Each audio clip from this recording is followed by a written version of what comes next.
we're Northern Power and Light. We're a hydro-based DER provider from upstate New York. And we have kind of a unique story about how we got into this, and it leads us to some interesting insights about the DER space, combining kind of what the opportunities are now with our 2-generation history of small renewable power. So I hope you enjoy hearing what we're up to. Is the next slide coming up as well? Is it working? Yep, there we go. All right. We offer what we think of as kind of a farm-to-table energy solution, connecting energy users directly to existing and local, existing and new local renewable resources. And there's kind of 3 big takeaways that we want to have come out of that. We want consumers to feel like they have a real tangible connection to their energy source without drastically changing their cost of energy, probably saving them something. We want producers to earn a sustainable rate for their electricity, particularly given the fact that they're delivering it at the distribution level. And we think that there's a real benefit to the surrounding communities when resources and customers are close. You know, we see this in agriculture and many other sectors where anything has impacts. And when you create a financial relationship between the people that are nearby and the asset, you get resources that are more responsive, and you find ways to localize community value. We have kind of an interesting story, I think, which is probably what Duncan thinks is cool. We're 2nd-generation small hydro owner operators. So in the 80s and 90s, our father and our uncle developed 2 small hydro sites in the Adirondack Mountains.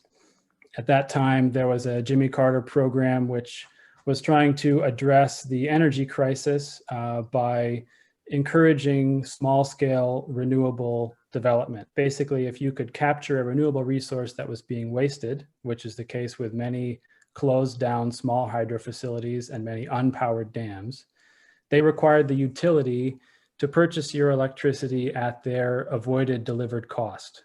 This is sort of like net metering. And so they developed these 2 sites in the 80s and 90s. And everything was going well for quite a while. But following deregulation, they kind of eliminated that delivery avoided cost piece from the PURPA compensation, which meant that hydros were essentially being compensated at the standard wholesale rate, just like a gas generator. And those rates have been falling for a long time, to the point where small hydro, particularly the smallest facilities and the smallest companies, have a really hard time making ends meet under wholesale compensation. In 2014, we had our 3rd 100-year flood event on the St. Regis River in 30 years. And it partly washed out the old Timber Crib Dam, which was at Azure Mountain Power. This is the facility in the very center of the photo collage.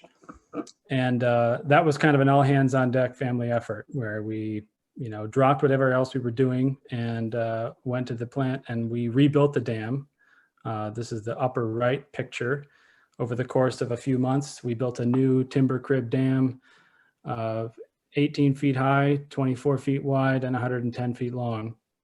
And to kind of refocus the attention of the next generation on needing to make sure these projects could be self-sustaining. So that began a long process of research, and I actually went back to school, and ultimately we fixed on community distributed generation as the program to create a higher revenue for Azure Mountain Power. And we founded Northern Power and Light to basically undertake the customer acquisition and customer management aspects of CDG, thinking that we could do it not just for Azure Mountain Power, but also for other small hydros that were in a similar situation.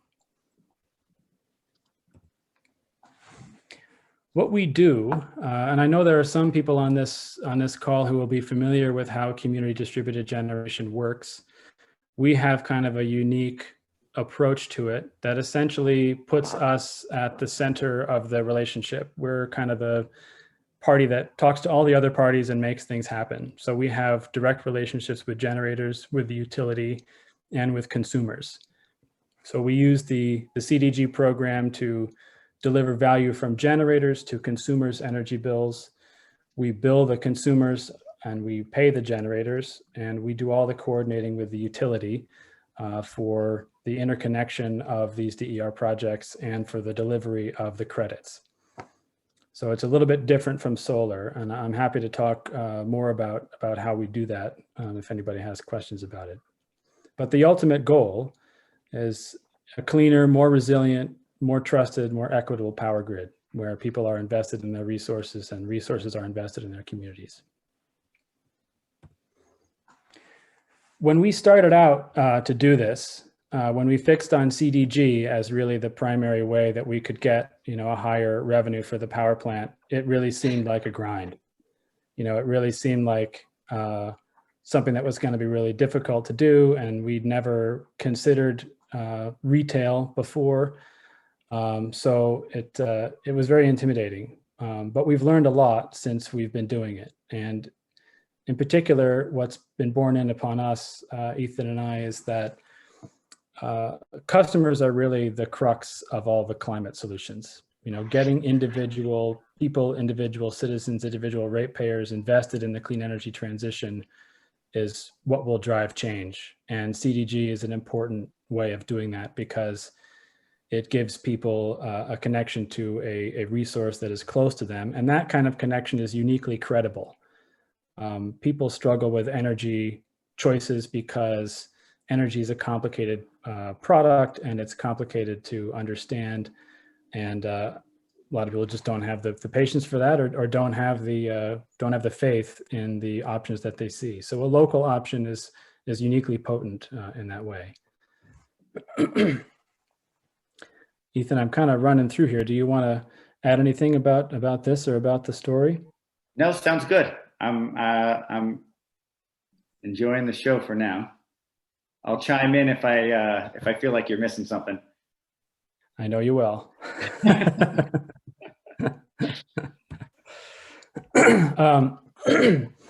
It's also, that being close to the community really, you sort of can't be overstated how much you see when you're trying to win the confidence and the support of individuals in your surrounding area. And we kind of have an advantage, I feel like, in CDG because as small hydro producers, we've been located in these communities for a long time. We have a lot of, existing relationships. It's not like we're showing up in town for the first time saying, hey, buy my solar project that doesn't exist yet. We have kind of a leg up in that way. But we've gotten a lot closer, and we've seen a lot of needs that we hadn't considered before, and we found ways of trying to address them. So we sort of, we plow a share of our revenue into various social benefit programs, sometimes in lieu of the standard discount model. These are some of the things that we do and some of the things that we're working on. So we had to do a fair amount of just straight nonprofit giving. We have a donation incentive program where we sort of make an arrangement with a local nonprofit that we'll make a donation to them for every customer that they bring to us, which we feel like it's more socially impactful, and it kind of checks boxes for people that a free Google Home Mini might not do. We have a low income discount program, which gives a very steep discount. We think it's the steepest discount in the state, 25%. And that's administered through local social assistance partners who are working on social assistance for housing, for energy, for all sorts of things. We have a podcast about energy issues in the North Country, which kind of helps people. We sort of see ourselves as kind of a source of information. Northern New York has a lot of questions about renewable energy right now because there's kind of a development boom, both in community solar and in large scale wind and solar. And so we're kind of a conduit for information about the energy grid, how it works, sort of trying to help people make sense of these opportunities. We're considering offering a renewable supply product. One of the things we find is that a lot of customers, sign up with us and we help them go through their energy bills. And we find a lot of people who have exorbitantly high rates from energy suppliers that are just unjustifiable. And we help people get out of those. They often would like to have an option that's more local. and that we could actually keep an eye on their electricity supply. So we might offer them a supply product.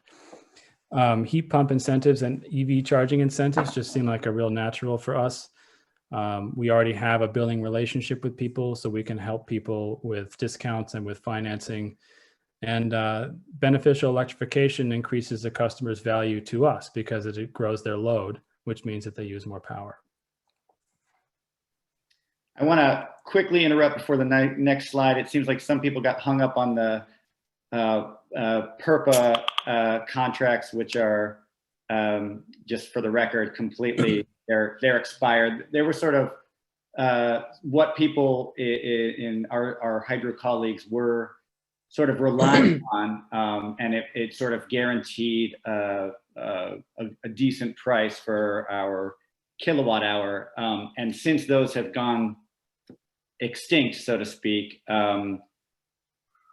merchant generators such as ourselves have been sort of left with the LBMP as our only means of compensation. And that is what has brought us to jump into CDG and look at other opportunities. So don't dig too deep in the purple weeds. It's no longer relevant and not important. CDG and VDER are, you know, the law of the land right now and what we're working with. I was just noticing that. I'm not seeing the chat. There are some ghosts of PURPA around, but yeah, the standard. Yeah, well, there's too much to get into there, I suppose. Yeah. So we're customer focused. We're focused on the community, and we're focused on driving change. So what we've learned and what we've come to is that, you know, the customer relationship is the #1 thing that we have to be stewards of. We're in this for the long haul. We're owner operators, so we've been here for a long time. We intend to be here for longer. And now that really relies on having sticky customer relationships. So that's something that we really focus on as a brand. The community also, we deliver value back to the community in various ways, because those relationships are important as well. And we find that our customers are very interested in participating with us because they know that they're localizing value in their community. And lastly, you know, we use that sort of cocktail to empower our customers to make other pro-climate consumer choices and to educate them on what their options are. It's a quick snapshot of where we are. So on the left there, the 4 red circles are our generator partners. These are the projects that we're working on subscribing kind of one at a time right now. We're through 2 out of 5 of them. We have 18,000 megawatt hours a year now that's crediting, and another 6.8 megawatts of projects in the pipeline, and that's hydro, so it's about twice the capacity factor of solar. And the black circles are where we delivered our free hand sanitizer, which was kind of a fun project we did last March. We partnered with a local distillery when there was a super crazy shortage, and basically just, you know, did funding and logistics for the production of local, high quality, handcrafted hand sanitizer. And on the right, we find ourselves kind of in the catbird seat of a really interesting place, because there's a huge amount of DER potential. There are 372 megawatts of hydro projects in our area that can qualify for CDG. Those are sub 5 megawatt projects. And there are 188 megawatts of completed solar projects, and just a huge number of solar projects that are kind of in earlier development stages, all of which need customers. We're not the only providers of community hydro, and I thought you guys would be interested to know a little bit about what community hydro looks like in New York State. These are some pictures of other community hydro participants. There are 5 projects total that are crediting, which is about 4.3 megawatts. They are in National Grid and Central Hudson territories currently. There's definitely interest in Cdg Hydro that's growing in the hydro community, although hydro operators are kind of slow and cautious, which makes jumping into the fire hose of VDER kind of intimidating. Statewide, there's 266 individual facilities that are eligible, which totals up to about 479 megawatts, 1.7 terawatt hours a year, which would be the equivalent of about 240,000 residential customers. So the potential of Cdg Hydro is large, but it's not quite on the scale of like the 6,000 megawatt community solar goal from the CLCPA. Just a quick note, I thought some of you guys would be interested in what hydro looks like as a DER. It's actually pretty complementary to solar in that our low production months are solar's high production months. Resource diversity at the DER level is really important for avoiding fossil injections. For those who are interested in how DER compensation is calculated, some of the models that are used by staff are kind of forward-looking, so sometimes they don't catch the value of assets that are already there. They kind of look at what the avoided investments for the utilities would be for new facilities, but they don't look at what investments are already being avoided by the facilities that are there. So it can be a challenge for hydro compensation. We're always looking for partners that kind of share our vision of DER. We started in hydro, but we're not fixed to hydro. And we're really interested in things like demand response, beneficial electrification, as well as, of course, solar and other technologies. Because the principle of DER as a community-sited, community-focused, community-responsible energy source that serves as a conduit to get customers engaged in the clean transition and empower them to make meaningful choices is certainly not limited to hydro. So we're excited about what the future holds for DER. So thanks for taking the time to hear more about NPNL, and we'd be happy to answer any questions in the chat, or if you can send us an email. Thanks again. Emmett and Ethan, yeah, this was awesome. Thank you. Again, I just think this is like exactly the sort of thing that I think Vitor had in mind, at least originally, right? REV was supposed to be about sort of enabling all of these different distributed approaches to actually not just affect the grid sort of at the edges, but be what's sort of fundamentally operating behind it. So I don't know, I think that these are just such cool projects that show that, and also, unlike a lot of projects, have a really interesting story as well. I think we've kind of run out of time for questions here, so we're gonna have to move on to the next part of the event. But please reach out to Emmett and Ethan if you have any questions about the work they're doing, any opportunities to work together. The point of these showcases, isn't just to watch a presentation, but it's to kind of help the community work with each other and lift each other up. So, please reach out.